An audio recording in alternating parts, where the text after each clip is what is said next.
Hey, boy. Yeah, man, I admitted that I do a little jerking on the road every once in a while. Not in many years, though, because I don't do the long drives anymore, but... Well, I first did it when I was driving cross country. I was moving from Philly to California to go to grad school, and driving by myself in a Miata gets pretty boring after a while. So I actually first started doing it just to keep myself awake. Then I realized, of course, that... Either that or roll the window down, right? Right. Yeah, exactly. Yeah, that didn't work. And I mean, I'm, almost losing control of the car, like I'm riding the clutch. I mean, it's a whole big thing. Don't realize that there's truckers, even SUVs going by me that can see into my little car and see exactly How what do you not realize that? You're in a Miata. Exactly. And Yeah. if you can see their Because she was face on looking a at you. sensual journey of Yeah, self-exploration. she didn't care. Yeah, exactly. I drove across country in 3 days, so I was on like no sleep. There's been times where I've wanted to jerk off, like when I pull up to the GW and I see no line at the toll. I'm like, then I kind of want to as a celebration. Well, see, for us, there's no mask either. Yeah. Chicks have it so much easier, though. If I was a chick, I'd be jerking off everywhere. Because Well, you can hide it. I do it in D.C. too, because if you're stuck in, Beltway traffic down here, if you know anything about it, it takes you, 2 hours to go 6 miles. Is it just to stay awake or do something, or are you actually like getting off every time? Oh, well, I first did it when I drove cross country to stay awake, and then I was like, ooh, that's pretty good. No, now it's sort of passing the time, but I really enjoy it. Do you remember what state you came in? I think I first did it in Iowa, maybe. Nice. Ah, great state. Yeah. You are in Iowa. Put a I corn think cob up her ass and fucking jacked. Nice. And I think I drove out 80, so I think I hit Nevada and where else? While it got to the point where I was doing in every state, and when I reached California, I made sure I did it once. They just have pictures of her masturbating in front of Mount Rushmore and fucking Devil's Tower. Now, just jacking it. now here's the question: you go across the country. How many states you think you could come in? Kev? How many states? How many states? If I was You gotta seriously... start from the East Coast, or with the you're fleshlight. in trouble. Yeah, well, I mean, I've done that. I've done the coast to coast. I don't jerk off in the car, but I own a bus now. And Tour bus? Yeah. That's After nice. the Southwest thing, I had a bunch of tour gigs to do, a bunch of the Q&A things, and I didn't want to fucking fly anymore. I didn't want to go near an airport, so I started renting Rockstar tour buses. First time I called the dude up, called one of the places because I was like, I wonder if you can do that sort of thing. Called up and I was like, yeah, I was interested in renting a bus. And dude's like, what? How many people in the band? I was like, just me. And he was like, oh, you that too fat to fly guy? And I was like, yeah. He's like, totally. So I rented a bus. I think it was 3 times from this company, Coast to Coast it was called. And then I kind of fell in love with it, and I went and bought a used cool bus. is that? So it actually enabled us to. Who drives? This guy Clovis, who's a friend of mine who's Clean? the driver. Clean guy? No, he's filthy. Of course he No, is. I mean, like, Yeah, he don't do any of that okay, stuff. no, that No. would be my Yeah, fucking he's nightmare. straight laces. That I picked the wrong driver as I'm, snoozing in the back. This guy's doing all Good sorts of dude, shit and utterly driving. trustworthy and just happy to be Nice. driving and whatnot, and happy that it's like not a packed bus full of people. You know what I'm saying? Like in the beginning, he was one of the drivers I had when I was just renting, and I'd be in the back and I'd smoke and I'd like put like pillows against the back door, and I'd really try to build up a barrier so the smoke didn't travel. But smoke in a tube, it's gonna fucking travel. Yeah. So Clovis at one point, we'd stop for gas or something, and he was just like, he was saying, okay, we're gonna go another 200 miles and break for today. I was like, right on. Then he goes to leave and he stops. He comes back. He goes, Kevin, I just want to let you know, like, you could feel free to smoke back there. You don't have to worry about it. I said, I'm afraid that it'll come up there and hit you. He goes, Kevin, I've driven Jimmy Cliff and Snoop Dogg. Yeah. He's like, you're just one man. And I was like, right on. That's easy. But so on the bus, I've got the fleshlight in there because generally it's 3 days to get across the country. Right. And I'm tagging that thing left and right. So I've come in many states on the road, but never driving myself. You love it or what? I love it so much. It's. Do you guys stop at cool places, or we you just do totally. All right. And we also, and Doing you it know the what's right really way. nice about it? You're in the back and you got the curtains down and whatnot, shades down. You open them up, you look out the window, you're like, Indiana. close it, jerk off, open the window. Chicago. You know, it's just every time you open it, it's nice. Yeah. It's really sweet, though. I gave it to my in-laws, my wife's parents, to take to where they go to Grand Canyon. And they went with 2 old friends of theirs. Oh, wow, like a bunch of 60-years in this bus getting really loaded, going all these... Right on. So somebody said, is this a flashlight? Somebody's like, it won't work. And they unscrewed it, looked in the front like fucking Elmer Fudd and shit. They got hit with a bunch of black cum. The neighbor's wife lifted it up to the lights and looked at it. Now, you must have pimped out this bus, right? Yeah. What's on the bus? Oh, did I pimp? I thought you said pimped out. No, pimped it No, out. not at all. It was, the bus was pretty nice to begin with. Yeah. I didn't do too much to it. In the back just recently, I had a table put in so I could kind of sit in the back and write. There was a table up front, but I wanted one right next to the bed. And it's pretty cool, man. It's like, you know, it's not really economically friendly in as much as you're using a lot of gas to get one guy around the country, but I don't know what to do. I'm not flying, you know, well, I wasn't. Are you still not flying at all? I flew in here tonight, though. So last night I flew. But generally, there was a long stretch where I wasn't. And if I have a preference, I'd always rather take the bus. I couldn't take the bus this time because I had to come out to do the Breakfast Club thing tonight, see you guys. Then I got to get back because tomorrow we start shooting Red State.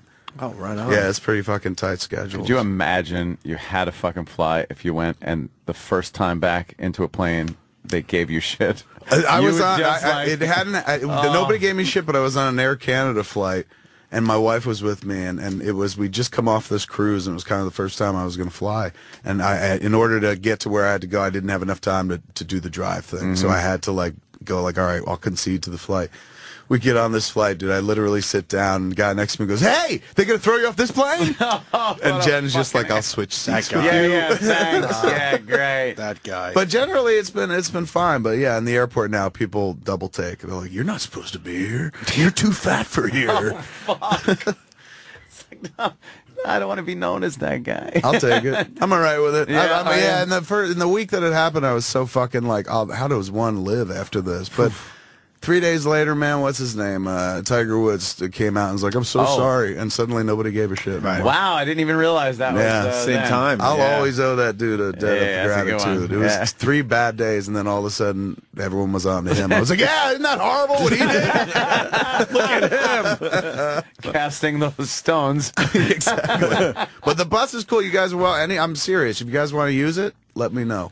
I would. Wow. It's a cool thing. I mean, I'm not saying you got to use it together, but if you go someday out, I would love to go cross country and some it kind of bus rocks, like that. dude. It is so Someday. cool, and you pack it with, food because you got a full kitchen in there. You pack. I got DVDs or TVs, and it's just like being in your house. The beautiful thing about it is I used to sweat traveling so much. Just like, oh, you gotta get packed and you gotta get ready, and the rush to the airport and go through security and all that stuff.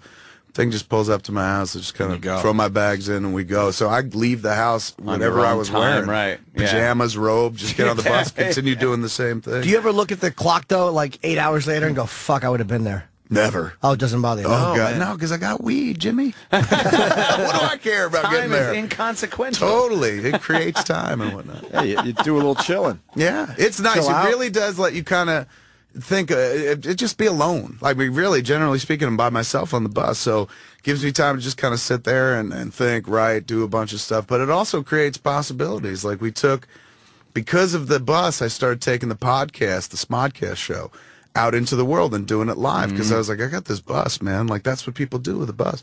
So I hit up Mosier. I was like, you want to start doing it live every place? He's like, yeah. And then I brought my other friends, Brian and Walt, to a show called Tell 'em Steve Dave. We took them with us live. So now it's a bus that actually, beyond just taking me from gig to gig, we use it to live tour with the podcast. So that's something I never would have done if I hadn't had the bus, because it was just by sitting on the bus for 2 months going like, hey man, I should go out on the road like the fucking Partridge Family. I've got a bus. You feel like a rock star? You do. You kind of feel like a rock star and whatnot. It was cool. There's only one time though. First time I rented the bus, I was doing a gig in Austin, and I got off the stage, and as I came back to the bus, I saw a young woman getting off the bus.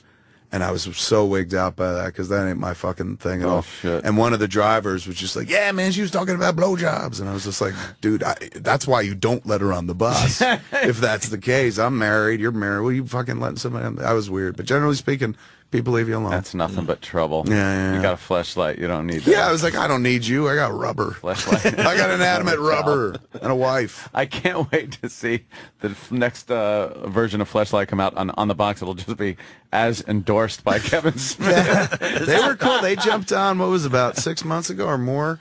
They, the Smodcast, the podcast that we do over on the website got very expensive because it kept getting, you know, the more downloads you have, the more it costs. And so it's a free show for everybody, but for fucking yours truly. Yeah. It was costing me deep. So I looked for a sponsor.